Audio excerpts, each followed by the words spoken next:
आप देख रहे हैं अल्फा डिफेंस हिंदी में आपका स्वागत है।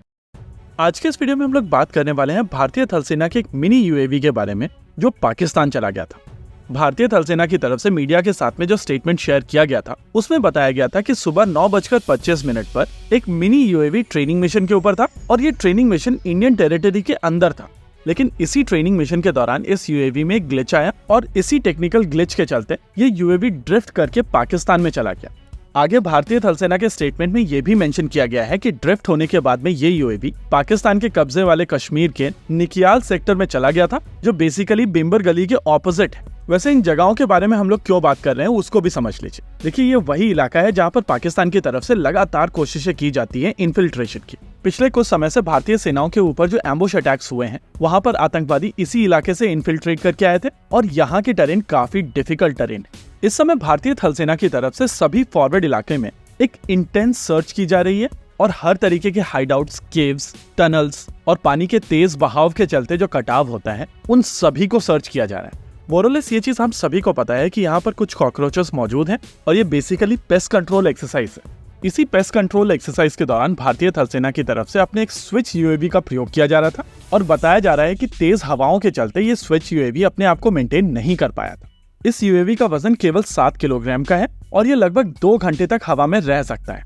अगर रेंज की बात की जाए तो ग्राउंड कंट्रोल स्टेशन से ये यूएवी 15 किलोमीटर की दूरी पर ऑपरेट कर सकता है और जिस तरीके की क्षमताएं ये टैक्टिकल बैटलफील्ड में प्रोवाइड करता है वो सिग्निफिकेंट है। इसको केवल 10 मिनट में डिप्लॉय किया जा सकता है। इसमें वे पॉइंट नेविगेशन है, इसका कम्युनिकेशन इनक्रिप्टेड है और ये लॉन्ग रेंज टारगेट डिटेक्शन जैसी कैपेबिलिटीज के साथ में आता है। देखिए, जिस इलाके में ये मिशन किया जा रहा था वहाँ पर काफी तेज हवाएं चलती हैं और मल्टी रोटर यूएवीज के साथ में जो सबसे बड़ी परेशानी है वो इन हवाओं के चलते डिसबैलेंस की होती है। बताया जा रहा है कि इस मिशन के दौरान भी ये यूएवी हवा में था और तभी वहां पर एक तेज हवा का झोंका आया जिससे ये यूएवी ड्रिफ्ट करके पाकिस्तान में चला गया।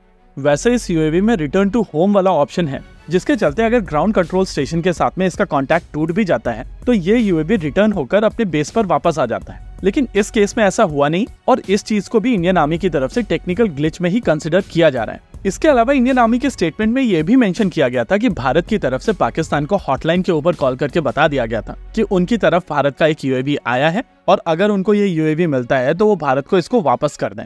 लेकिन पाकिस्तान साइड से इस यूएवी की जो फोटोग्राफ्स निकल कर आई हैं उससे साफ समझ में आता है कि पाकिस्तान ने इसको शूट डाउन किया है और जिस कंडीशन में इसका मलबा दिखाई दे रहा है उससे साफ समझ में आ रहा है कि पाकिस्तान आर्मी की तरफ से इसको शूट डाउन किया गया है अपनी असॉल्ट राइफल्स की बुलेट से। जी हाँ, गोलियां मारकर इसको नीचे गिराया गया है। यानी कि पाकिस्तान साइड में इस समय कोई भी काउंटर यूएस सिस्टम अवेलेबल नहीं है और वो लोग ट्रेडिशनल मेथड से ही अभी ड्रोन्स को मार रहे हैं। वैसे डायमेंशंस के हिसाब से स्विच एक डिसेंट साइज का यूएवी है और आमतौर पर ये 1000 मीटर की ऊंचाई पर उड़ता है। वैसे तो ये 4000 मीटर तक की ऊंचाई पर जा सकता है, लेकिन ऑपरेशनली इसको 1000 मीटर की ऊंचाई पर ही उड़ाया जाता है। हालांकि माउंटेन्स में इसकी एल्टीट्यूड और कम होगी और क्योंकि गोलियां मारकर इसको नीचे गिराया गया है उससे समझ में आता है कि ये और कम एल्टीट्यूड पर उड़ रहा था।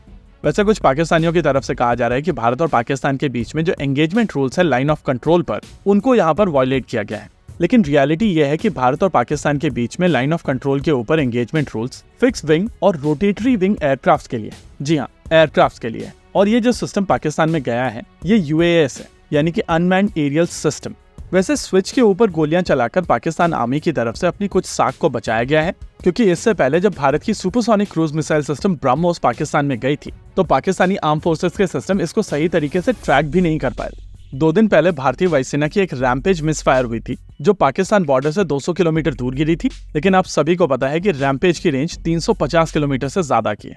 वैसे कुछ लोगों की तरफ से यह भी कहा जाता है कि इस तरीके के मिसफायर इंटेंशनल होते हैं और एनिमी की कैपेबिलिटीज को समझने के लिए किए जाते हैं। इन क्लेम्स में कितनी सच्चाई है उनको तो हम लोग वेरीफाई नहीं कर पाएंगे, लेकिन इस इंसिडेंट के बाद में एक चीज समझ में आ गई है कि पाकिस्तान साइड में इस समय किसी भी तरीके के काउंटर यूएस नहीं है। यानी कि अगर पेस्ट कंट्रोल प्रोसेस में भारतीय सेना का कोई लॉइटरिंग म्यूनिशन ड्रिफ्ट होकर पाकिस्तान में चला जाता है और किसी लॉन्च पैड को डिस्ट्रॉय कर देता है तो ना ही पाकिस्तान और ना ही भारत इस चीज को लेकर सरप्राइज होंगे। इसी के साथ आज के इस वीडियो में रखते हैं केवल इतना ही। वीडियो को अंत तक देखने के लिए धन्यवाद। देखते रहिए अल्फा डिफेंस। जय हिंद।